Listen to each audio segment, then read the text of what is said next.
बिस्मिल्लाहिर्रहमानिर्रहीम, अस्सलाम वालेकुम।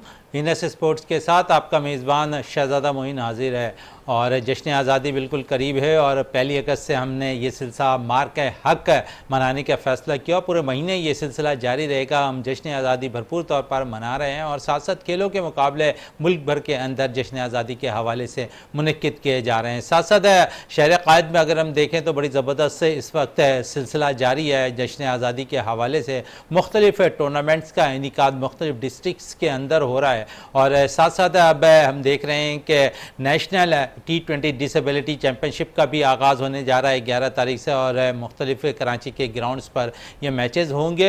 रोज़ाना 2 मैचेस जो है इस टूर्नामेंट का हिस्सा होंगे और साथ साथ क्योंकि पाकिस्तान वेस्ट इंडीज़ के दौरे पे पाकिस्तान और वेस्ट इंडीज़ के दरमियान जो है T20 सीरीज़ के बाद वनडे सीरीज़ का आगाज़ हो रहा है और अब देखते हैं कि पाकिस्तान टीम जहाँ T20 सीरीज़ में कामयाबी हासिल की है वहाँ वनडे में किस तरह कामयाबी हासिल करने की कोशिश करती है। बाबर आजम एक दफ़ा फिर टीम में शामिल, मोहम्मद रजवान इस टीम की क़यादत कर रहे होंगे और पहला वनडे मैच कल खेला जाना। अब देखते हैं कि क्या पाकिस्तान टीम की सिलेक्शन होती है, 11 रुकनी कौन से 11 रुकनी टीम के साथ हम जाते हैं। बाबर आजम के साथ साथ कौन से मिडिल ऑर्डर पर बैटर्स नुमाया होंगे पाकिस्तान को रिप्रेजेंट करने के लिए और इस पर आज हम बात भी करेंगे अपने शो के अंदर। और हमारे साथ यहाँ पर मौजूद है जावेद इकबाल भट्टी साहब, स्पोर्ट्स एनालिस्ट है। जावेद साहब, मिडिल ऑर्डर पर अगर हम थोड़ी बात करें तो बाबर मौजूद, हुसैन तलत मौजूद हैं, फिर T20 के कप्तान सलमान अली आगा मौजूद हैं, रिजवान मौजूद हैं। बड़ा गेमी अगर हम देखें तो मिडिल ऑर्डर बैटिंग में नज़र आ रहा है हमें। बहुत शुक्रिया मोइन भाई, जैसे अभी आपने इंटरव्यू में कहा, देखिए असल मसला है मोइन भाई, स्टेज जो सेट करते हैं वो आपके ओपनर हैं।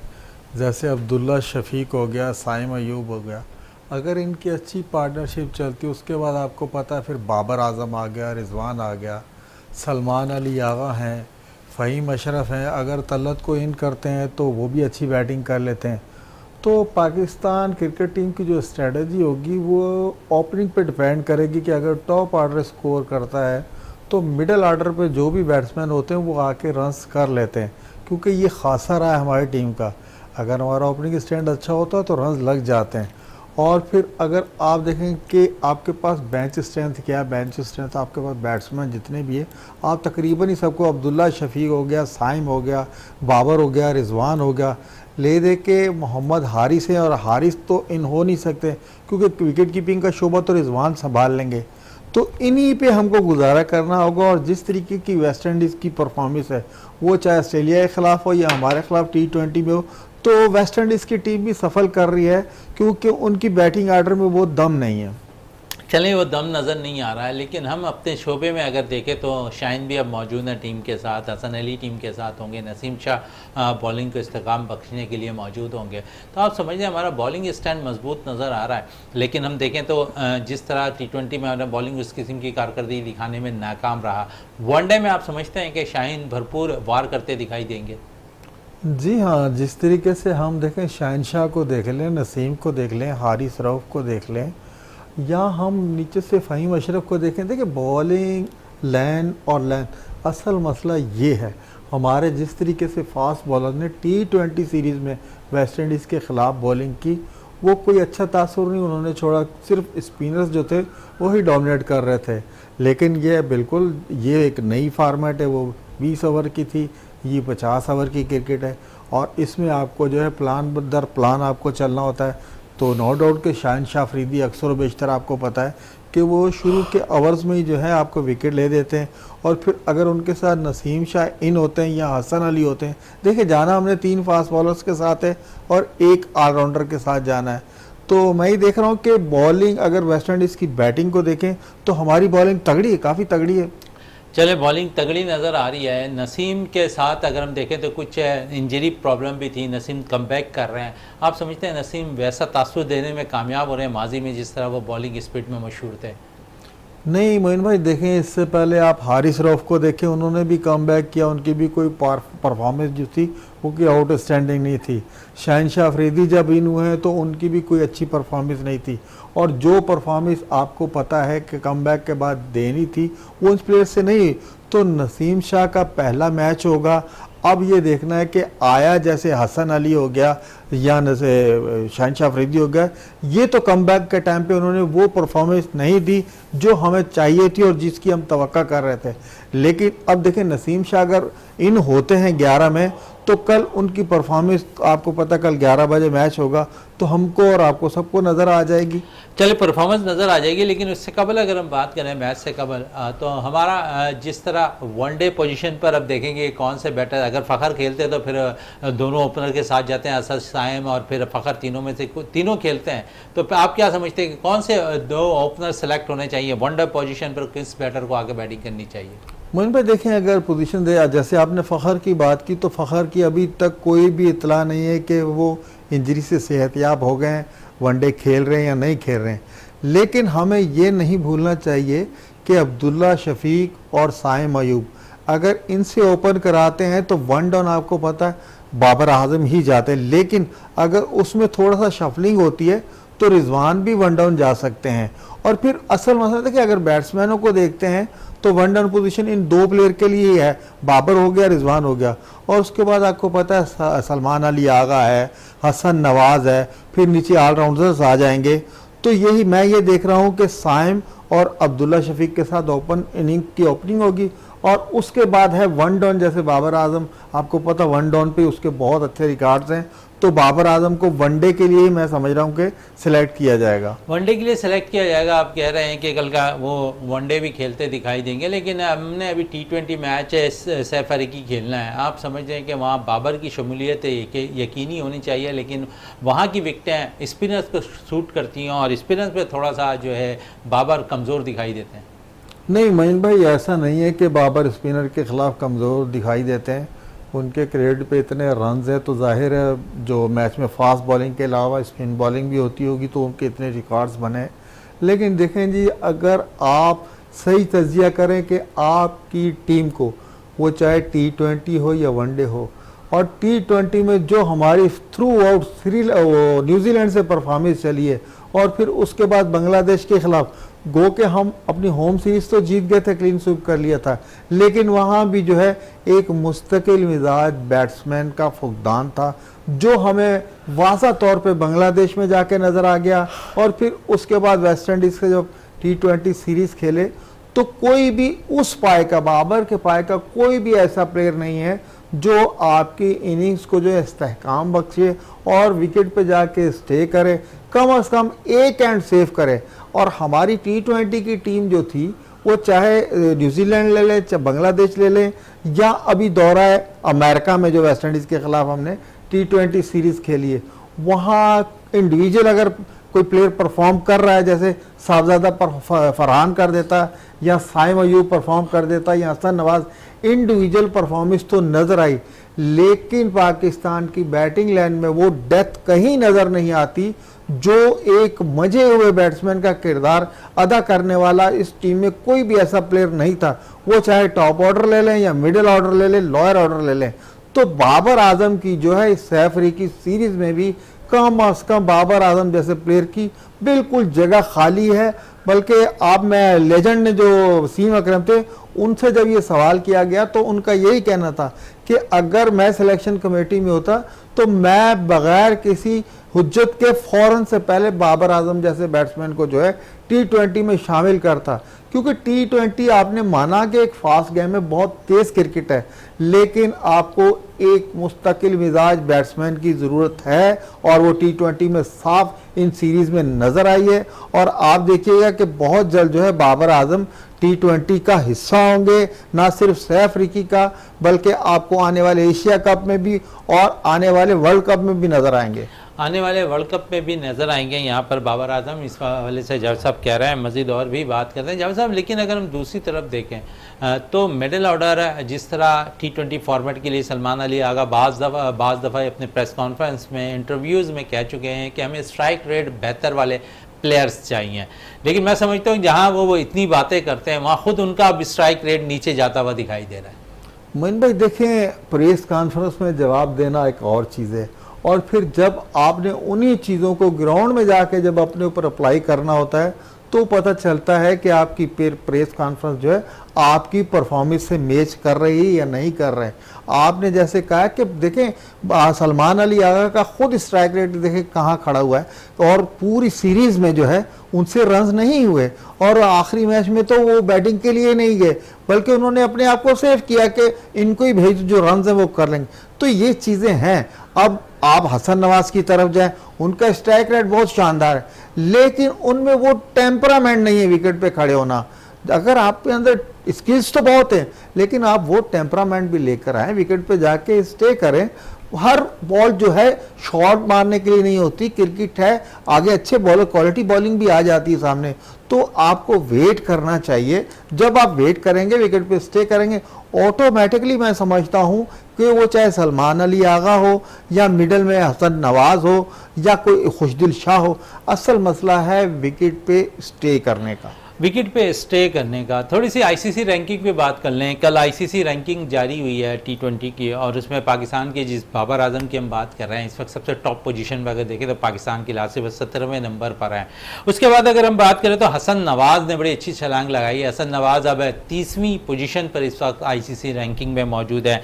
फिर 38वें नंबर पर साइम अयूब मौजूद है। हालांकि साइम ने अब कंटिन्यू हम देखते हैं कि 2-3 मैचेस में उन्होंने निफ सेंचुरी स्कोर की तो रैंकिंग उनकी बेहतर हुई है। तो आप समझ लें कि हमारे पास तो यहाँ पर अच्छे बैटर्स नज़र आ रहे हैं। आहिस्ता आहिस्ता T20 फॉर्मेट पे हम ऊपर की जानिब रन कर रहे हैं। लेकिन दूसरी तरफ हम देखते पहले माजी में उठा के दे नंबर 2 नंबर 3 पर जो है बाबर रिजवान मौजूद हुआ करते थे लेकिन अब ये चीज़ें छीन गई। बाबर खुद 17वें नंबर पर चले गए हैं। फिर अगर बॉलिंग के शोबे में बात करें थोड़ा सा तो नौजवान स्पिनर जिस पर हम काफ़ी बातें करते थे सुफियान मुकीम पर इस वक्त आईसीसी रैंकिंग में 35वें नंबर पर आ गए हैं। तो आप समझ लें हमारी रैंकिंग बेहतर हो रही है। हम जिसे चांस नहीं देते हैं वो अब रैंकिंग बेहतर करता दिखाई दे रहा वो प्लेयर। बिल्कुल इसी तरह से देखें रैंकिंग। अब बाबर की या रिजवान की बात करें तो आप देखें कि उनका 2-3 सीरीज से जो है जो गैप आया है उसकी वजह से देखें ऑटोमेटिकली ये तो आपको नज़र आ रहा है प्रैक्टिकली तौर पे कि उनकी रैंकिंग आपको नीचे ही जानी थी। अब वाहिद बाबर आजम है जो तकरीबन इन तमाम पाकिस्तानी प्लेयर्स से जो ऊपर है, वो चाहे 17वें नंबर पर या 16वें नंबर पर हो। और उसके बाद देखें अब हमारी टीम ने एक नई उड़ान भरनी है। जैसे हम गुज़श्ता सालों में हमारे 2 से 3 प्लेयर कम अज कम T20 फॉर्मेट के जो है ऊपर के 10 नंबर्स में लाजमी होते थे। चलो ऊपर के 10 नंबर पे लाजमी होते थे, इस पे मजीद और भी बात करेंगे लेकिन इस वक्त ब्रेक पे जाते हैं। ब्रेक से जब वापस आएंगे तो गुफ्तगू को मजीद जारी रखेंगे।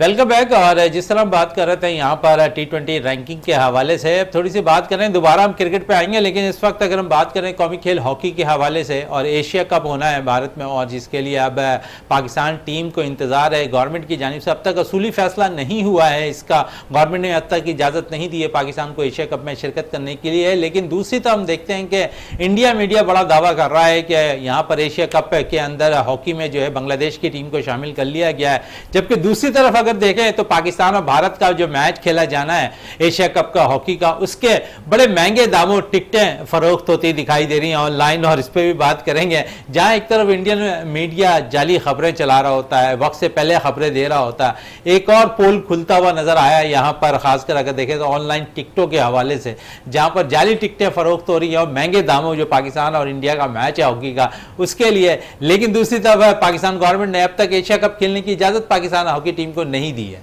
ये देखें ये इंडियन गवर्नमेंट का और इंडियन क्रिकेट बोर्ड का और अब इंडियन हॉकी फेडरेशन का भी देखें उस सबसे पहले वो क्या करते हैं कि ऐसी जो है फेक खबरें जो है अपने मुख्तलिफ सोशल मीडिया अकाउंट पे चलाते हैं और फिर उसके बाद एक माहौल बनाते हैं कि नहीं जी पाकिस्तान और इंडिया का जो मैच होगा हॉकी का। और तमाशाई जो है आपको पता है पाकिस्तान और इंडिया का वो चाहे क्रिकेट मैच हो, हॉकी हो, कबड्डी हो, स्क्वैश हो, वॉलीबॉल हो, कोई भी मैच हो तो आवाम चाहती है कि इन दोनों मुल्कों के जो प्लेयर हैं आमने सामने ग्राउंड में नज़र आएँ, जो स्पोर्ट्स से मोहब्बत करते हैं।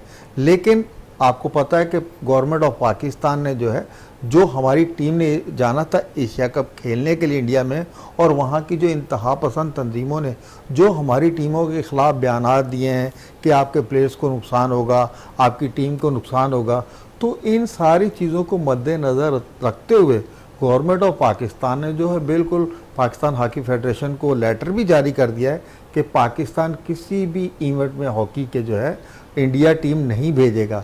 तो अब इंडिया को जब पता है कि गवर्नमेंट ऑफ पाकिस्तान ने मना कर दिया हॉकी फेडरेशन को कि हमारी टीम बगैर इजाज़त के इंडिया में नहीं जाएगी, तो अब इंडियन मीडिया का ये किरदार बनता है कि वो जो सच है वो दिखाए कि भाई इंडिया और पाकिस्तान का मैच नहीं है। और फिर आपने इन्हीं चीज़ों को सामने रखते हुए 2 नंबर तरीके से जो है ऑनलाइन टिकटें जो है जाली टिकटें हैं वो अभी से है पाकिस्तान के नाम पर बेचना शुरू हो गई।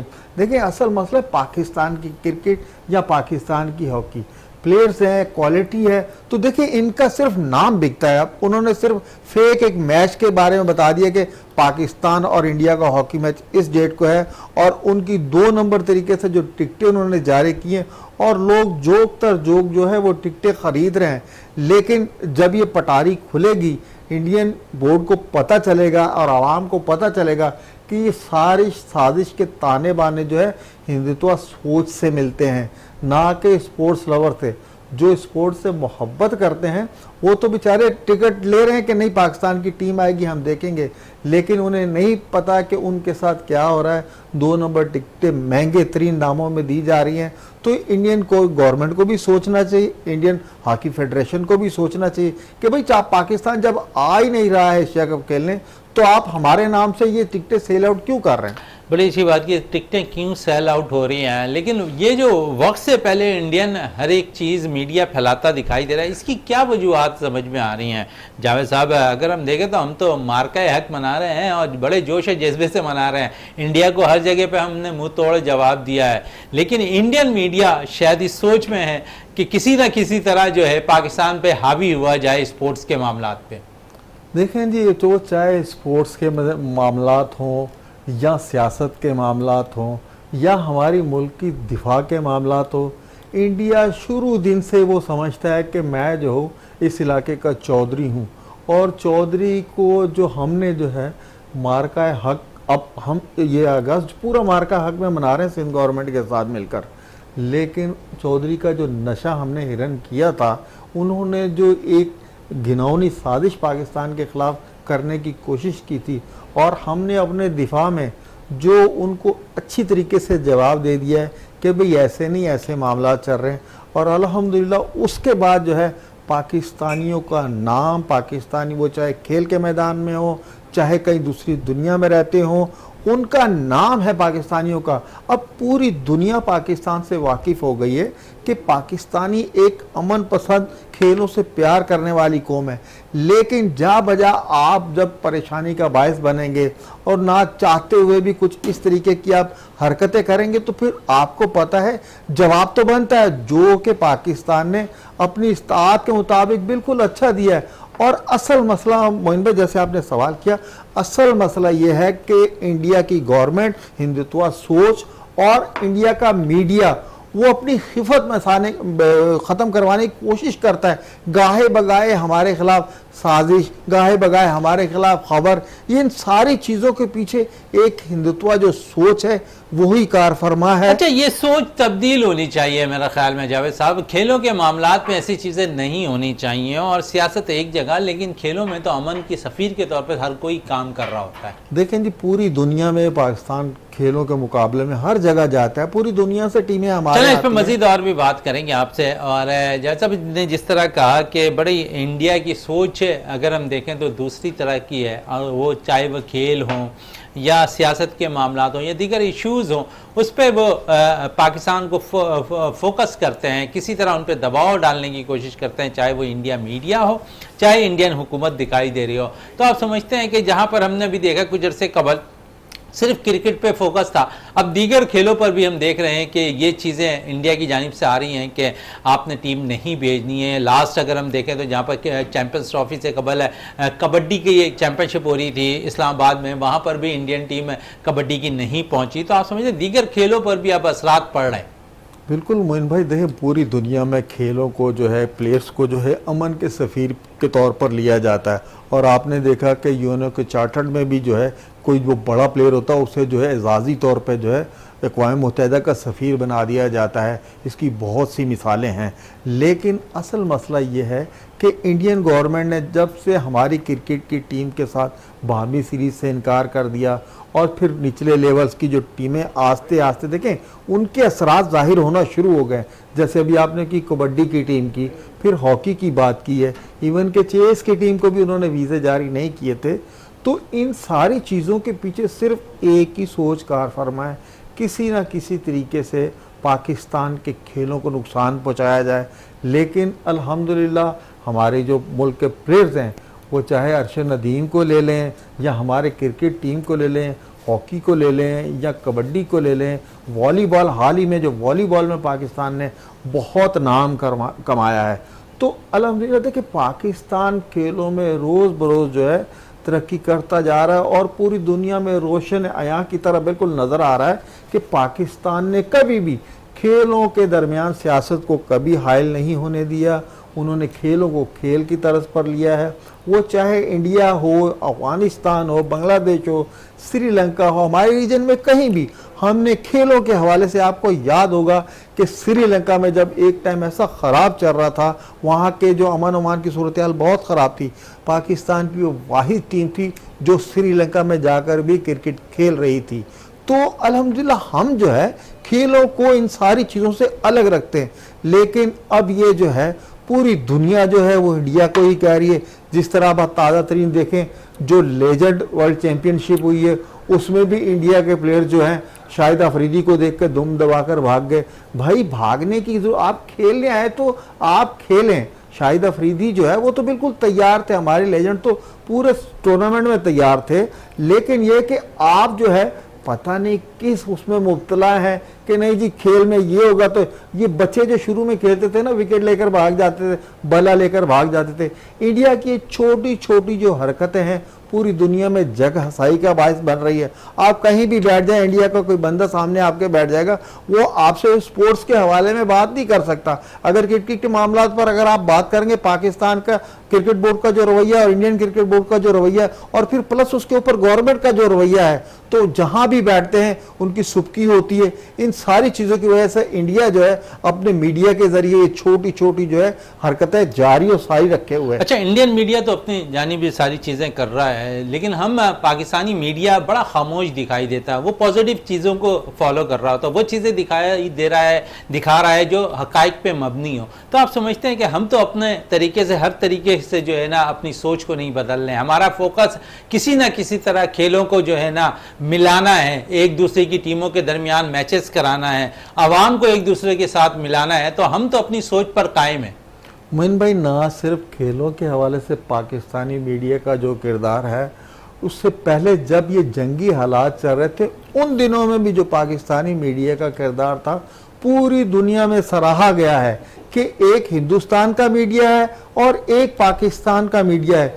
हिंदुस्तान का मीडिया जो है वो कराची में और लाहौर में कहाँ का उन्होंने जो है बंदरगाहें बनवा दी, और पाकिस्तानी मीडिया ने जो भी बात की है उनके हकायक साथ रखे हैं, एविडेंस के साथ बात की है। और ये ना सिर्फ हम आप नहीं सराहते कि पाकिस्तानी मीडिया है, पूरी दुनिया ने इसकी तारीफ की है।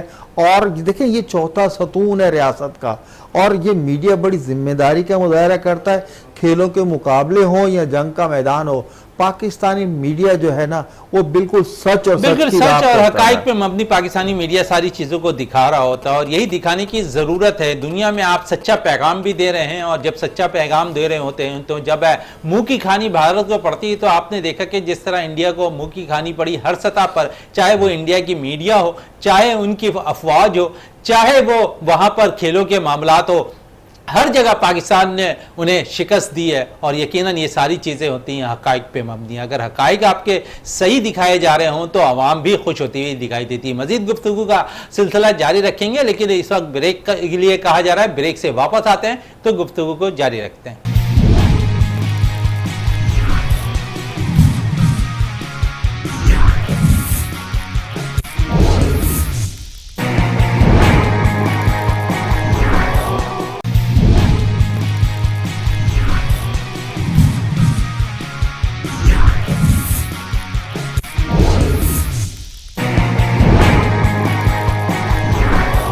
Welcome back. और बात हो रही थी इंडियन मीडिया की और अब मजीद गुफ्तगू जारी रखते हैं। हॉकी पे हमने काफ़ी बातें कर दी, दोबारा क्रिकेट की तरफ वापस आते हैं। कल मैच है, पाकिस्तान है अगर देखें तो वेस्ट इंडीज़ में मैच खेल रहा है। विकटें के हवाले से अगर हम बात कर लें तो किस किस्म की विकटें वेस्ट इंडीज़ की टीम तैयार कर रही होगी। हमारा बॉलिंग भी मजबूत है, बैटिंग भी मजबूत दिखाई देता है। तो और वहाँ पर हमने सबूत भी दे दिया अमेरिका में T20 सीरीज़ के अंदर। आप समझते हैं कि यहाँ पर हमारी टीम अच्छा मुजाहरा करेगी वनडे के अंदर वेस्ट इंडीज़ के ग्राउंड पर? बिल्कुल, वहाँ जो वेस्ट इंडीज़ की जो विकटें वो तकरीबन सेम पाकिस्तान की तरह हैं या यूएई की तरह विकटें हैं, सीधी विकटें हैं। वहाँ जो सिर्फ शुरू के जो 2-3 फास्ट बॉलर्स के ओवर्स होते हैं वहाँ उन्हें थोड़ी सी मदद हासिल होती है। और लेकिन अक्सर बेशतर आपने वेस्ट इंडीज़ में देखा होगा कि वहाँ स्पिनर जो है बहुत अच्छी बॉलिंग करते हैं। जो स्पिनर जो है अपनी लाइन और लेंथ पे काबू रखेगा, अपनी फुल स्किल शो करेगा, तो वह वहाँ कामयाब होता है। और मैं ये देख रहा हूँ कि हमारा जो ये पहला मैच वेस्ट इंडीज़ से होने जा रहा है और वहाँ अगर आपको पता अक्सर बेशतर जो है इंडिया में बारिश, वो वेस्ट इंडीज़ में बारिश अक्सर मैचेस में होती है। और लग ये अभी तक हमारे ज़राए ने बताया कि आज भी वहाँ जो है बारिश हुई है। अगर थोड़ा सा सेम मिल जाता है विकेट पर तो फास्ट बॉलर जो है पहले जो भी टीम टॉस जीतेगी वो जाएगी कि पहले जो है हम बॉल करें, क्योंकि वो फील्डिंग को तरजीह देगी और टारगेट हासिल करेगी। तो इंशाल्लाह कल के मैच में आप देखिएगा कि शुरू के ओवर्स में अगर वहाँ मॉइस्चर ज़्यादा हुआ तो फास्ट बॉलर भरपूर मदद लेंगे उस विकेट से। चले फास्ट बॉल खेल लेंगे, मोहम्मद नवाज की शमूलियत यकीनी होगी कल के मैच में? मोइन भाई, जिस तरीके से वो लाडले का एक लेबल लग गया उन पे, उन्होंने तमाम के तमाम जब से वो टीम में आए T20 फॉर्मेट में, उन्होंने बांग्लादेश में भी सारे मैचेस खेले, वेस्ट इंडीज़ में भी सारे खेले। और हो सकता है कि कल के मैच में जो है मोहम्मद नवाज भी आपको एक्शन में नज़र आए।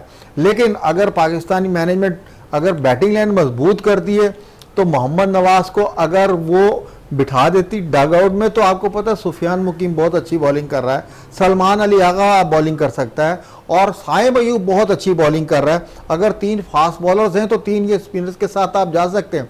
लेकिन वही बात आप वाली है कि आपको पता है कि नवाज ने इन होना है जिस तरीके की आज पर वो कहते हैं ना कि बहुत ही ज़्यादा उन पर को कुदरत की देवी मेहरबान है। तो मुझे लगता है सिलेक्शन कमेटी हो या क्रिकेट बोर्ड हो या मैनेजमेंट हो, नवाज जो है हर मैच में आपको इन नजर। टॉस जीतकर पाकिस्तान अगर टॉस जीतता है तो पाकिस्तान को क्या करना चाहिए? टॉस अगर पाकिस्तान जीतता है तो उन्हें बॉलिंग करनी चाहिए। देखिए असल विकेट है, सुबह विकेट का बिहेवियर देखें। अगर रात आप कह रहे हैं कि आज बारिश हुई है, आज तो बारिश हुई है, विकेट पर जो मॉइस्चर तो मौजूद होगा। बिल्कुल, अगर मॉइस्चर है तो जो भी टीम, वो पाकिस्तान अगर टॉस जीतती है तो इन्हें बॉलिंग करनी चाहिए। और वेस्ट इंडीज भी देखिए अगर टॉस जीतेगी तो पाकिस्तान को बैटिंग देगी।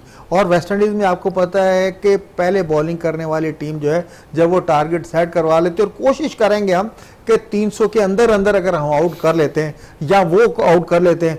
जिस टीम ने 300 रन का हिस्सा पार कर लिया तो समझ लें उसको नफसियाती बर्तरी आज हासिल हो जाएगी। और यही वेस्ट इंडीज़ की भी सोच होगी और हमारी मैनेजमेंट है उनकी भी यही सोच होगी। हसन नवाज अगर खेलते हैं तो कितनी भारी जिम्मेदारी हसन नवाज पे होगी? T20 फॉर्मेट में अब तक 6 T20 मैच वो खेल चुके हैं, बांग्लादेश से लेकर यहाँ पर वेस्ट इंडीज़ तक। लेकिन अब तक जिस किस्म की कारकर्दगी उन्होंने होम ग्राउंड पर पाकिस्तान में दिखाई, पाकिस्तान सुपर लीग में दिखाई, बांग्लादेश के खिलाफ होम सीरीज़ में दिखाई, लेकिन वो बांग्लादेश में उस तरह नहीं दिखा पाए, फिर वेस्ट इंडीज़ में भी नहीं दिखा पाए। एक इनिंग न्यूजीलैंड में भी वो 5 T20 में खेलने में कामयाब रहे, वहाँ एक T20 में उन्होंने अपने बल्ले का जादू जगाया। लेकिन आप समझते हैं कि अब वनडे में वो टीम में शामिल हुए हैं और बड़ा प्रेशर होगा। और हमेशा आप कहते हैं कि जब चेस पे जाती है पाकिस्तानी टीम तो हसन नवाज बड़ा इंपॉर्टेंट रोल अदा करते हैं। जी बिल्कुल, हसन नवाज जब आए थे जो उन्होंने परफॉर्मेंस दी थी और फिर जिस तरीके से हमारी पाकिस्तान सुपर लीग में उनकी परफॉर्मेंस थी और जिस तरीके से आपको पता है कि उन्होंने कोयटा ग्लेडिएटर्स के लिए 2 से 3 जो क्लिफ हैंगर वाली इनिंग्स खेली हैं, तो हम तवक्का कर रहे थे कि हसन नवाज जो है हमारी कौमी टीम के लिए भी यही परफॉर्मेंस देंगे। लेकिन वही आपकी बात कि हसन नवाज ने अभी तक कोई भी ऐसी परफॉर्मेंस नहीं दी है जो हम उस पर बात कर सके कि नहीं बहुत अच्छी इनिंग्स खेली है। देखिए एक छोटी सी कैमियो अगर खेल दिया आपने, 18 रन बना दिए, 20 रन बना दिए, वो तो T20 फॉर्मेट आपने। कल आपको वनडे मैच खेलना है और कल हसन नवाज की जो है परफॉर्मेंस बहुत मैटर करती है।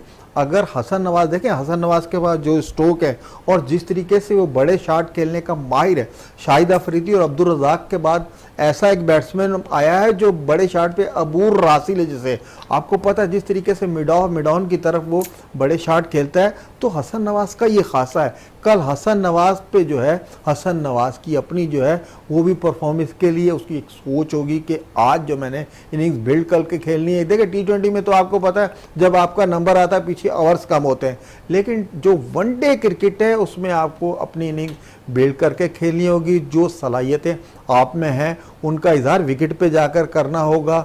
नहीं तो देखें मोइन भाई, हमारी ये 2 सीरीज़ हुई हैं, बांग्लादेश की पाकिस्तान में भी हुई है, बांग्लादेश में भी हुई है और अमेरिका में भी हुई है। मैं ये देख रहा हूँ कि आवाम का जो रुझान था ना शायकीन का, वो अभी तक इन नए चेहरों की तरफ माइल नहीं हुआ।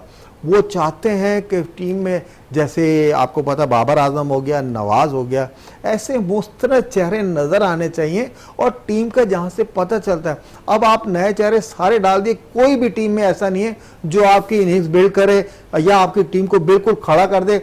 अगर इंडिविजुअली परफॉर्मेंस खेलनी है, साहबजादा फरहान ने खेल दी या साइम ने खेल दी या फ़खर ने खेल दी, ये इन परफॉर्मेंस के हवाले से जो पाकिस्तान के शायकीन आपको बता बहुत ज़्यादा तहफ़्फ़ुज़ात रखते हैं। अब देखिएगा कि कल जब हमारा वनडे मैच पहला वेस्ट इंडीज से होगा, शायकीन की वही तादाद जो T20 पिछले वर्ल्ड कप से जो है हमारे शायकीन जो नाराज़ हो गए थे हमारे प्लेयर्स के बारे में। लेकिन मैं ये देख रहा हूँ कि जब पहला वनडे वेस्ट इंडीज से होगा तो वही शायकीन जो है दोबारा जो है एक दिलचस्पी का इजहार करेंगे।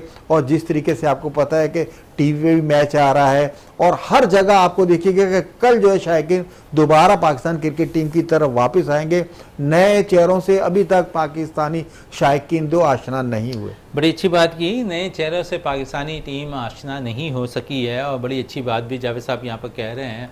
लेकिन मैं ये पूछना चाहूँगा जावेद साहब, पाकिस्तान शायकीन की तो आप बात कर रहे हैं, थोड़े से महरूम भी है पाकिस्तान शायकीन। अगर हम देखें तो बड़ा बेताबी से इंतज़ार करते हैं वो पाकिस्तान इंडिया का मैच हो, लेकिन बहुत सी वजूहत हैं, चाहे वो किसी भी खेल में होना होता हुआ दिखाई नहीं दे रहा है। लेकिन दूसरी तरफ शायकीन क्रिकेट के लिए बहुत सी एंटरटेनमेंट अगर हम देखें तो इस वक्त मार्के हक जश्न आज़ादी के जो हम मना रहे हैं उसमें नज़र आ रही है। तमाम ही डिस्ट्रिक्ट के अंदर है, सिंध के अंदर हम देख रहे हैं कि मुख्तलिफ खेलों के मुकाबले हो रहे हैं और सिर्फ एक गेम नहीं, सिंध के अंदर जो गेम बड़े मशहूर हैं वो सारे गेम सिंध के अंदर इंटीरियर के अंदर होते दिखाई दे रहे हैं। कराची में भी हम देख रहे हैं कि बड़े अच्छे मुकाबले खेलों के हो रहे हैं। तो आप समझते हैं सिंध गवर्नमेंट अपना रोल अदा कर रही है सिंध के अंदर? जी, जिस तरीके से सिंध गवर्नमेंट ने जो है 1 अगस्त से लेकर 31 अगस्त तक जो है मार्का हक का जो ऐलान किया और खेलों के हवाले से मैं कहता हूं कि आज तक कभी भी इस तरीके का कभी भी लोगों ने जो है एहसास नहीं देखा होगा। देखें 1 अगस्त से देख ले, जब भी हम कहीं ना कहीं आ जा रहे हैं तो कहीं ना कहीं आपको रैलीज नज़र आएंगी। वो स्पोर्ट्स के हवाले से देख लें, आप हॉकी देख लें, जैसे आपने कहा कि रवायती खेल जो हमारे सकाफती खेल थे सिंध सूबे के, जैसे मलाकड़ा हो गया, कबड्डी हो गई, वॉलीबॉल हो गया और ये रस्साकशी हो गए, इन सारे गेम ने फुटबॉल से लेके क्रिकेट, हॉकी, बॉक्सिंग, इवेंट के स्क्वैश कोर्ट में मुकाबले जा रही हैं।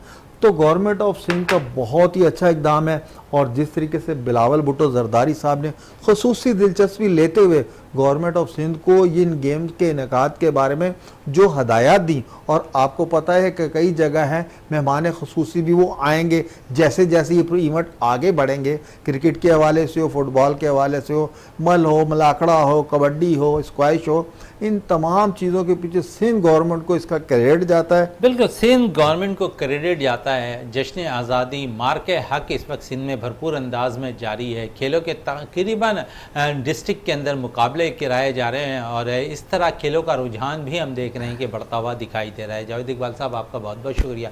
प्रोग्राम का अख्तिताम करते हैं इस दुआ के साथ कि पाकिस्तान में खेल और खिलाड़ी तरक्की करते रहें और पाकिस्तान का सबसे लाली परचम दुनिया भर में रोशन रहे। इसी के साथ अपने मेज़बान शहजादा मोइन को इजाज़त दें। पाकिस्तान जिंदाबाद।